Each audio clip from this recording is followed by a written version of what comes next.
samedi de la 2e semaine de l'Avent. Nous quittons le prophète Isaïe.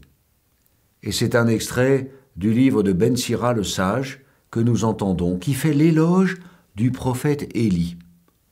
À travers Élie, dont nous connaissons peut-être les uns les autres certains aspects de son histoire et de son ministère de prophète, mais à travers Élie, ce sont tous les prophètes dont le Seigneur fait l'éloge ici dans ce livre de l'Ancien Testament. Parce que le prophète, c'est celui qui parle au nom de Dieu. C'est en quelque sorte le porte-parole de Dieu. Et non, ils ont existé dans tous les siècles de l'histoire du peuple d'Israël, et encore aujourd'hui, dans la Nouvelle Alliance, il y a des prophètes.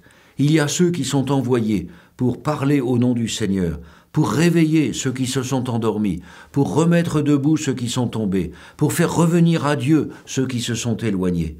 Ils ont des paroles prophétiques qui frappent les cœurs, qui frappent les intelligences. Elles sont pleines d'audace, elles sont pleines de bon sens, elles sont pleines de vérité. Ah, elles secouent, elles peuvent déstabiliser quelque peu, mais elles nous conduisent, elles nous ouvrent sur le chemin de la vie. À l'approche de Noël, tâchons d'apprendre à écouter les prophètes. Les prophètes de l'Ancien Testament, certes, Saint Jean-Baptiste, qui est le dernier des prophètes de l'Ancien Testament, mais qui est le plus grand parmi eux, parce qu'il est le contemporain de Jésus.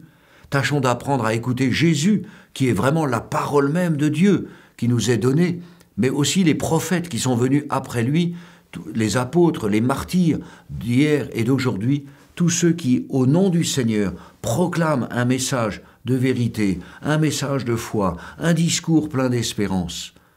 Et puis surtout, n'oublions pas que par le baptême, nous sommes des prophètes.